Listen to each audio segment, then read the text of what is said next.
వల్ల ఏం జరుగుతుంది అసలు ఈ విషయంలో?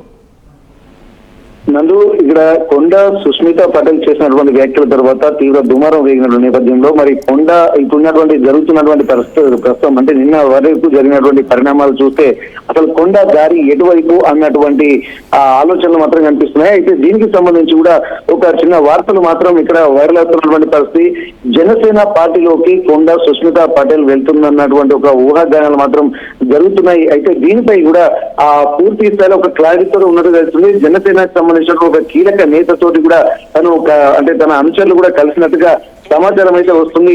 అయితే జూబ్లీ హిల్స్ టికెట్ లో కూడా ప్రస్తుతానికి జూబ్లీ హిల్స్ లో కీలక నేతతో భేటీ అయిన తర్వాత ఇక్కడ జరుగుతున్నటువంటి పరిణామాలు కూడా కీన్ అబ్జర్వ్ చేస్తున్న తరుణంలో ఉమ్మడి వరంగల్ జిల్లా సంబంధించినటువంటి జనసేన పగ్గాలు కూడా పూర్తిగా చేపట్టేటువంటి యోచనలో తను ఉంటున్నా మొత్తం ఇనిషియేషన్ నేను తీసుకుంటా అన్నప్పటికీ కూడా వార్తలు వాళ్ళు తెలిసాయి. కానీ ఇప్పటి వరకు అధినేత పవన్ కళ్యాణ్ దగ్గరికి మాత్రం చేరినట్టుగా మనకు తెలుస్తుంది. ఎందుకంటే నిన్న రాత్రి కూడా కొంతమంది ముఖ్య నేతలతో ఆర్టీవీ సంప్రదించి మాట్లాడడం జరిగింది.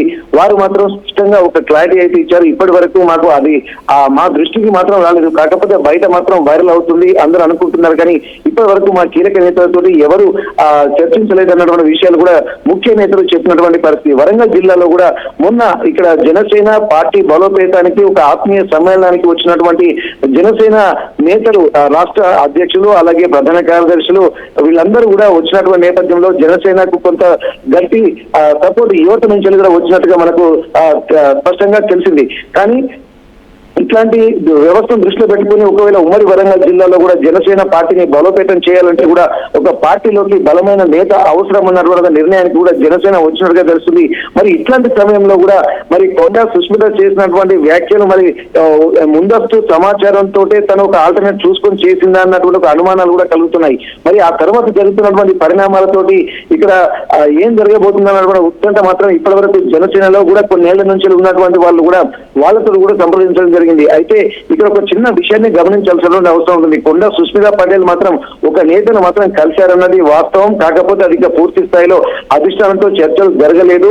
ఆ తర్వాత అధిష్టానం అంటే జనసేన పార్టీలోకి వచ్చేటువంటి వాళ్ళకు కొన్ని అంటే అబ్జర్వ్ చేస్తూ ఉంటారు. దానికి ఒక సెలక్షన్ కమిటీ అనేది ఒకటి ఉంటుంది. 12 మందితో కూడినటువంటి ఆ కమిటీ పూర్తిగా అంటే నేర చరిత్ర ఉన్నటువంటి వాళ్ళని తీసుకోకూడదు, అలాగే ఇక్కడ ఎక్స్ట్రీమ్ మైండ్ సెట్ ఉన్నటువంటి వాళ్ళని తీసుకోవద్దు, స్వార్థ రాజకీయాల కోసం పనిచేయడం కాకుండా సమాజం కోసం సేవ చేసేటోళ్ళు కావాలి, ఇక్కడ డబ్బున్నోళ్ళు కాదు దమ్మున్నోళ్ళు కావాలి అన్నటువంటి ఒక విషయాలు కూడా వారు క్లీన్ గా ఆర్టీవీతో కూడా మాట్లాడడం జరిగింది. ఇట్లాంటి సమయంలో కూడా ఇక్కడ కొండ సుస్మిత పటేల్ చేసినటువంటి వ్యాఖ్యలకు సంబంధించి కూడా మరొకసారి మరి జనసేన పార్టీలోకి వచ్చేటువంటి అవకాశాలు ఉన్నాయన్నటువంటి సంప్రదింపులు కూడా కొంత నడుస్తున్నాయి. మరి దీనిపై నిజం మీద క్లారిటీ చేసుకున్నటువంటి ప్రయత్నం మాత్రం ఆర్టీవీ చేసింది. కానీ ఇక్కడ వారు ఒక స్పష్టత చెప్తున్నటువంటి విషయం ఏంటంటే ఇప్పటి వరకు కాంగ్రెస్ పార్టీలో ఉన్నటువంటి మహామహులనే తట్టుకోలేనటువంటి పరిస్థితులు, అంటే కొండ ఫ్యామిలీని ఇంత జాతీయ పార్టీ తట్టుకోలేదు, మేమేలా తట్టుకుంటామన్నటువంటి విషయాలు కూడా వారు స్పష్టం చేయడం జరిగింది. మరి కానీ ఇది ఏది ఏమైనప్పటికీ కూడా తమ అధినేత జనసేన అధినేత పవన్ కళ్యాణ్ తీసుకున్నటువంటి నిర్ణయంతో కూడా ఆధారపడి ఉంటుంది. కాబట్టి మేము రాష్ట్ర స్థాయిలోనే ఉన్నాం. ఎందుకంటే ఇప్పుడు 2 రాష్ట్రాల్లో కూడా జనసేన ఉంటుంది కాబట్టి అధినేత నిర్ణయమే తుదిగా మేము గమనిస్తూ ఉంటాము. కాబట్టి అది ఇంకా పెద్ద స్థాయిలో కూడా చర్చలు జరిగేటువంటి అవకాశం లేకపోలేదు అన్నటువంటి విషయాలు కూడా వారు చెప్తున్నటువంటి పరిస్థితి. మరి ఇట్లాంటి సందర్భంలో కూడా ఒకవేళ కొండ సుస్మిత పటేల్ వరంగల్ పగ్గాలు కనుక జనసేన నుండి చేపడితే ఎలా ఉంటుందన్నటువంటి కోణంలో కూడా స్థానికంగా కూడా చర్చలు జరుగుతున్నాయి. మరి ఇట్లాంటి కొండ సుస్మిత పటేల్ చేసినటువంటి వ్యాఖ్యల నేపథ్యంలోనే జనసేన పార్టీ ఆత్మీయ సమ్మేళనం పేద వరంగల్లో కూడా పర్యటించాలని కూడా కొంత అనుమానాలకు కూడా తావిస్తుంది. ఎందుకంటే గతంలో ఎన్నడూ లేని విధంగా ఈసారి మాత్రమే ఎందుకు వచ్చిందన్నటువంటి విషయాలు కూడా అంటే ఈ సమయంలోనే వచ్చి ఇక్కడ ఒక పార్టీ సమావేశాలు తమ బలాన్ని ఎంతో తెలుసుకునే విధంగా అంటే యువకుల నుండి జెన్జీల నుంచి ఎట్లాంటి మద్దతు వస్తుందో తెలుసుకునే విధంగా కూడా ఒక ప్రణాళికాబద్ధంగానే వాళ్ళు వచ్చినట్టు తెలుస్తుంది. కానీ ఇక్కడ ఉన్నటువంటి రెస్పాన్స్ కూడా కొంత ఉత్సాహపూరితంగానే ఉంది.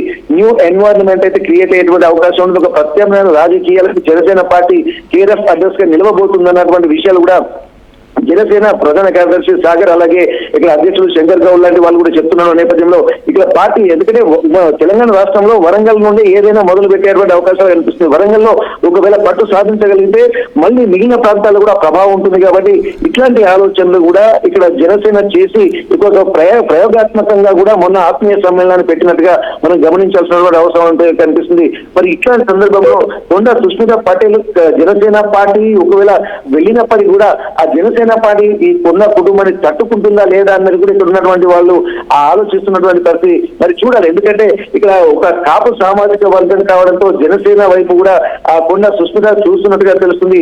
మరి ఇట్లాంటప్పుడు ఈ సామాజిక సమీకరణ దృష్టిలో పెట్టుకుని ఏమన్నా అంటే ఒక బలోపేతమైనటువంటి వ్యవస్థ కావాలా అన్నటువంటి ఆలోచన చేస్తే మరి ఇంకా అధిష్టానంతో కూడా జనసేన అధినేత పవన్ కళ్యాణ్ కూడా చర్చలు జరిపితే మరి అది ఎటువైపు దారి తీస్తుందన్నది కూడా గమనించాల్సినటువంటి అవసరం ఉంటుంది. ఇప్పటికే సుష్మిత చేరిక కూడా జనసేన అధినేత పవన్ కళ్యాణ్ కూడా గ్రీన్ సిగ్నల్ ఇచ్చారన్నటువంటి వార్తలు కూడా వస్తున్నాయి. కానీ అందులో ఇంకా వాస్తవం లేదన్నది కూడా కొంతమంది అక్కడ ఉన్నటువంటి జనసేనలో ఉన్నటువంటి ప్రధాన నేతలు కూడా రాష్ట్ర నేతలు కూడా చెప్తున్నటువంటి పరిస్థితి. ఇప్పటికీ రేవంత్ రెడ్డిపై కూడా సుష్మిత సంచలన వ్యాఖ్యలు చేస్తున్న నేపథ్యంలో ఇప్పటికే జరుగుతున్నటువంటి కల్లోలాన్ని కూడా ఒకవైపు జనసేన పార్టీ కూడా అబ్జర్వ్ చేస్తుంది. ఇక్కడ మారుతున్నటువంటి పరిణామాలతోటి కూడా సుష్మిత మరి నిర్ణయం తీసుకుంటుంది. కానీ ఎప్పుడైనా వెళ్ళాలని సిద్ధంగా ఉంది. ఎందుకంటే పరకాల టికెట్ నాదే, నేను ఇండిపెండెంట్ గానే గెలుస్తానన్నటువంటి ఒక ధీమా వ్యక్తం చేసిన నేపథ్యంలో మరి ఏదో ఒక పార్టీ బలంతో కూడా తాను నిలబడేటువంటి అవకాశం ఉంటుంది. ఇక పార్టీ అంటే ఒక వేదిక కావాలి, తన బలాన్ని తాను నిరూపించుకునేటువంటి సత్తా తనకు ఉంది కాబట్టి ఏదో ఒక వేదిక కావాలి. మరి ఇండిపెండెంట్ అయితే మళ్ళీ బాగుండదు. ఎందుకని జనసేన వైపు అని వార్తలు వస్తున్నాయి? ఇక ఇతర పార్టీలు కూడా ఉన్నాయి కదా, మరి ఆ పార్టీల వైపు కాకుండా ఎందుకని పర్టికులర్గా జనసేన పార్టీ అనే ఎందుకని వార్తలు వస్తున్నాయి? అటువైపు మొగ్గు చూపుతున్నారని వార్తల్ని మనం ఎలా అర్థం చేసుకోవచ్చు? కారణాలు ఏమై ఉండొచ్చు అంటారు? ముఖ్యంగా ఒకటి ఏంటంటే సామాజిక వర్గం, ఎందుకంటే బీసీలము కాబట్టి మమ్మల్ని ఇంత ఇబ్బందికరంగా గురి చేస్తున్నారు కాబట్టి మమ్మల్ని తొక్కివేయబడుతుంది. సామాజిక న్యాయం కాంగ్రెస్ పార్టీలో జరగడం లేదు, పేరుకు మాత్రమే సామాజిక న్యాయం అని చెప్పి అంటున్నారు. కానీ ఇక్కడ ఇంప్లిమెంటేషన్కి వచ్చేసరికి ఎక్కడ ఇది కనపడడం లేదని చెప్పి అంటున్నారు. ఇక్కడ కొండ సురేఖ కూడా చేసినటువంటి వ్యాఖ్యలను కూడా ఒక రకంగా గమనించినట్టయితే తను చేసినటువంటి వ్యాఖ్యలో చాలా డెప్త్ ఆలోచనలు కూడా కనిపిస్తున్నాయి. ఎందుకంటే తను బీసీ బిడ్డను కాబట్టి తన మీద ఒక కక్ష సాధింపు చర్యలు జరుగుతున్నాయని చెప్పి చెప్పడంతో పాటు ఇప్పటి వరకు కూడా తనపై ఇంత ముప్పేట దాడి జరుగుతున్నా కానీ కాంగ్రెస్ అధిష్టానం కానీ అలాగే ఎవరు కానీ దీనిపై స్పందించడం లేదు. తనను ప్రతిసారి కూడా తనను రెచ్చగొట్టేలా కొంతమంది వ్యాఖ్యలు చేస్తున్నారు. మరి ఈ వ్యాఖ్యలకు కారణం కూడా కాంగ్రెస్ పార్టీలో ఉన్నటువంటి కొంతమంది నేతలే అన్నటువంటి విషయాన్ని మర్చిపోకూడదు అని చెప్పి అంటున్నారు.